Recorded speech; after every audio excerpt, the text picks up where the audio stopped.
राजधानी जयपुर के खंडेलवाल कॉलेज में आईएएस ट्रेडर्स द्वारा सर्वधर्म सामूहिक निशुल्क विवाह सम्मेलन का आयोजन किया गया। ये आयोजन आईएएस ट्रेडर्स के मालिक हाजी मोहम्मद इस्लाम और उनके तीनों बेटे शराफत अली, शमसुद्दीन खान, शहजाद खान द्वारा किया गया। ये सम्मेलन निशुल्क रहा और इसमें किसी भी तरीके से दुल्हा दुल्हन के परिवार या अन्य किसी से भी डोनेशन नहीं लिया गया। आपको बता दें कि इस सम्मेलन में दुल्हा दुल्हन को वो सब चीज दी गई जो एक आम शादी में दी जाती है। आपको बता दें कि इस सम्मेलन में 21 जोड़ों का निकाह किया गया और धूमधाम के साथ खाने के बाद रुखसती हुई। ये सम्मेलन आईएएस ट्रेडर्स द्वारा कराया गया दूसरा सम्मेलन है। 21 जोड़ों का सम्मेलन इससे पहले भी किया जा चुका है और आगे भी आईएएस ट्रेडर्स परिवार हर साल सम्मेलन का आयोजन करता रहेगा। इस मौके पर कैबिनेट मंत्री प्रताप सिंह कचारियावास समेत शहर के जिम्मेदार लोग एवं आईएएस ट्रेडर्स परिवार और उनकी पूरी टीम मौजूद रही। एक्सप्रेस न्यूज भारत और मैं हूं आपके साथ मानसी। अभी हमारी टीम खंडेलवाल कॉलेज में मौजूद है और बातचीत करने से पहले या मेहमानों से मिलाने से पहले मैं जरा एक नजर डालना चाहती हूं कि यहाँ पर कार्यक्रम जो हो रहा है सर्व समान निशुल्क विवाह सम्मेलन यहाँ पर है और 21 जोड़ों का विवाह यहाँ पर किया जा रहा है, वो भी निशुल्क। अब आप ये देखिए कि परिवार पर एक जिम्मेदारी होती है, खासकर गरीब परिवार पर ये जिम्मेदारी एक बोझ बन जाती है कि अपने बच्चों की शादी करनी है, क्योंकि शादी करना कोई छोटा मोटा खर्च नहीं होता। शादी करने का खर्च अपने आप में बेहद ही बड़ा खर्च माना जाता है, लेकिन समाज में कुछ योग्य व्यक्ति ऐसे होते हैं जो उस परिवार की जिम्मेदारी को अपनी जिम्मेदारी समझकर उनके सर से वो खर्च हटाते हैं, वो बोझ हटाते हैं और उसके बाद अपने पूरे खर्चे से निशुल्क विवाह कराते हैं। ऐसा नहीं है कि केवल पर्टिकुलर एक समाज का विवाह यहाँ पर हो रहा है, सर्व समाज उन्होंने लिखा हुआ कि सभी समाज के लोगों का वो निशुल्क विवाह करेंगे और शादी में जितने भी खर्च होते हैं वो अपने उससे उठाते हैं। और आप देख सकते हैं यहाँ का माहौल की 21 जोड़ों का यहाँ पर विवाह हो रहा है। खाने से लेकर सामान से लेकर सभी चीजों की व्यवस्था हमारे मेहमानों से मैं मिलवाने वाली हूँ इनके द्वारा की गई है और ये पहला आयोजन नहीं है, इससे पहले भी एक आयोजन हो चुका है। ये दूसरा आयोजन है खंडेलवाल कॉलेज में फिलहाल और 21 जोड़ों का विवाह सम्मेलन किया जा रहा है। शहजाद जी मेरे साथ मौजूद है, बहुत बहुत स्वागत है आपका। जी जी, मुझे बताइए कि पिछली बार जब आयोजन हुआ था तब कितने जोड़ों का विवाह आपने कराया था? वो 21 जोड़ों का ही विवाह था। वो भी 21 जोड़ों का था और ये भी 21 जोड़ों का है। तो जैसे मैं बता रही हूँ कि शादी करना हर परिवार की एक बहुत बड़ी जिम्मेदारी होती है, लेकिन आप उस जिम्मेदारी को अपने तक लेके आते हैं अपनी जिम्मेदारी समझकर। तो क्या लगता है आपको समाज में ये इतने हित का कार्य आप करते हैं, कैसे आपको ये आइडिया आया कि हम लोग भी समाज के कुछ जो जिम्मेदारियां हैं वो अपनी समझकर निभा सकते हैं? जी, कई लोगों को देखा है हमने जो शादी के लिए इतने परेशान होते हैं। कुछ हमने ये चीज भी देखी है कि कई बच्चियां मतलब उनकी इतनी एज हो जाती है, उनकी शादी सिर्फ इस कारण से नहीं हो पाती कि उनके पास पैसा नहीं होता। इसका एक एग्जांपल मैं अभी लेटेस्ट आपको देता हूँ।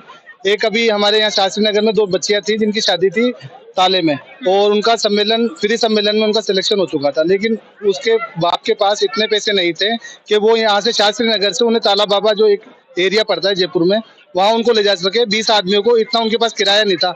यानी वो अपने ये मान लो कि अगर अपन अंदाजा लगाएं तो 2 से 5 हजार रुपए के खर्चे की वजह से अपनी बेटी की शादी नहीं कर पाए।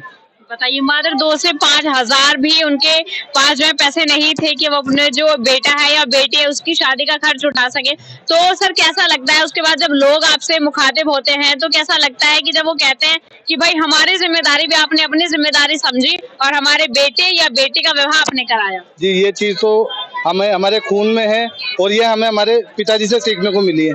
इन्होंने हमें प्रेरणा दी कि ये चीज हमें करनी चाहिए, तभी हमने ये चीज की है और इसके फैसले भी सब हमारे पिताजी लेते हैं। हाजी मोहम्मद इस्लाम जी, कैसा लगता है आपको, कैसा महसूस आपको होता है जब आप इतने लोगों को देखते हैं जिनके पास पैसे नहीं है मात्र खाने के, और जैसा मैंने बताया शादी की जिम्मेदारी उनके ऊपर अलग से रहती है, उसके बाद आप इन समाज के लोगों की शादियां कराते हैं, कैसा लगता है, कैसा महसूस होता है आपको? बहुत बढ़िया होता है, बहुत बढ़िया महसूस होता है और मैंने गरीबी देखी है। अच्छा। और मैं गरीबी देख के यहाँ तक पहुँचा हूँ तो मेरे बच्चों ने भी ये लाइन पकड़ी, जैसे बाप कर रहा है तो वैसे बेटे करें। बिल्कुल। तो गरीबी देखी आपने, इसीलिए आप भली भांति समझ सकते हैं कि गरीबी क्या होती है। और मेरे बच्चों को ये शिक्षा दी है कि गरीब को साथ दो। अमीर के पास तो अमीर तो कैसे भी कर लेगा, लेकिन गरीब के पास कुछ नहीं होता तो गरीब को जो बच्चे हैं जिनके पास में कोई पैसा ही नहीं है, कुछ भी नहीं है और वो शादी नहीं कर सकते, तो गरीब की बच्चियों की शादी करो। और एक पैसा 1 रुपया भी नहीं ले रहे हम किसी से भी, बिल्कुल फ्री शादी है। अच्छा, और दहेज भी दे रहे हैं, दहेज भी दे रहे हैं, जैसे देते हैं घर में नॉर्मल दहेज देते हैं, गरीब आदमी वैसा दहेज भी हम दे रहे हैं।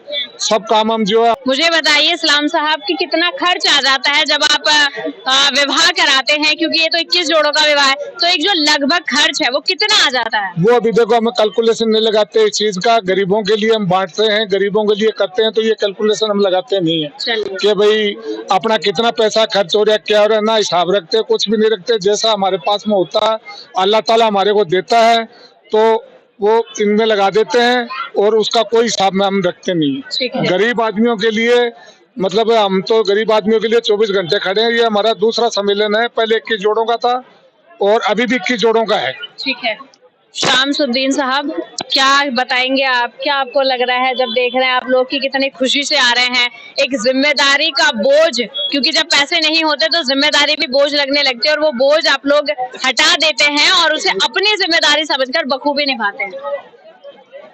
हम तो क्या निभाते हैं, अल्लाह निभाता है इसको, और बाकी हमारी तो क्या औकात, हम कुछ करेंगे। जो करता है ऊपर वाला करता है, ईश्वर करता है। बाकी हम तो हमारी जिम्मेदारी ये निभा रहे हैं कि जो भी गरीब बच्चियां हैं, जिसकी भी शादी दी हुई है, जो गरीब बच्ची है करने घर वाले कर नहीं पाते हैं, उनको तस्दीक करके हम लेते हैं कि जो भी गरीब बच्ची है उसकी शादी करवाएं। और ये जज्बा हमारे पिताजी ने हमको दिया है और ये जो भी सीख मिली है हमें हमारे पिताजी से मिली है और इन्होंने ही हमें सिखाया है कि बेटा जो भी हम जमीन से जुड़े हुए आदमी हैं, हमने जमीन से जुड़े हैं और हमने सब कुछ जो गरीबी देखी है, तो बेटा जब भी अगर कभी आपके पास कुछ आए या कुछ रहे तो इसको गरीबों में तस्लीम करना, क्योंकि हम लोगों ने गरीबी देखी है, हमारे पापा ने, हमने सबने गरीबी देखी है, हमें पता है गरीबी क्या चीज होती है। तो इसलिए हम नहीं चाहते कि कोई किसी भी गरीब की बच्ची बिना शादी के रहे या फिर बिना उसके रहे। ठीक है, देखिए जैसे मैं बता रही हूँ कि शादी करना अपने आप में एक बेहद बहुत बड़ी जिम्मेदारी होती है, लेकिन हमारे समाज में अगर कुछ योग्य व्यक्ति ऐसे हों जो हमारे साथ हमारी जिम्मेदारी का हाथ थाम ले और उसके बाद अपने आप अपनी जिम्मेदारी समझकर वो निभाएं, तो मुझे नहीं लगता कि हमारे देश में कोई भी परिवार ऐसा बचेगा जिसके बच्चों की शादी ना हो। अगर ऐसे योग्य व्यक्ति और हमारे देश में हो तो कोई भी किसी भी तबके का व्यक्ति अपने आप को गरीब ना समझे। क्यों साहब, क्या समझते हैं? ये माहौल देख करके बड़ी खुशी होती है कि अल्लाह का शुक्र है, हमारे वालिद साहब की देन है और वालिद साहब की देन के अनुसार और हमारे वालिद साहब की हुकूमत के अनुसार हम ये देख रहे हैं, तो इसमें बहुत खुशी होती है। ठीक है, आगे और क्या सोचा है? आगे ये निरंतर जो आपका कारवा है शादी कराने का, विवाह कराने का, ये लगातार बढ़ता चला जाएगा? जी इंशाल्लाह, जैसी हमारे पास गुंजाइश होगी आगे अल्लाह हमें जैसा देगा वैसे हम कोशिश करेंगे। लेकिन इस सम्मेलन के साथ साथ हमारी एक नई सोच भी है हम तीनों भाइयों की, हमारे पिताजी की, कि हम आगे एजुकेशन के लिए अपने समाज के लिए कुछ करें, टेक्नोलॉजी को लेकर या किसी चीज़ को लेकर। आगे अब हमारा ये प्लान है कि हम इसको आगे टेक्नोलॉजी पे लेके जाएं। ये सेवा तो हम कर ही रहे हैं, ये तो हमसे जैसी होगी वैसी करेंगे। अब आगे जो न्यू जनरेशन है, न्यू बच्चे हैं, जो गरीब तबकों के जो बच्चे हैं, उनके लिए हम अभी एजुकेशन की कुछ व्यवस्था कर रहे हैं। वो हमारा प्लान है, वो इंशाल्लाह जल्द आपके सामने भी आएगा। हम उसके लिए अभी कोशिश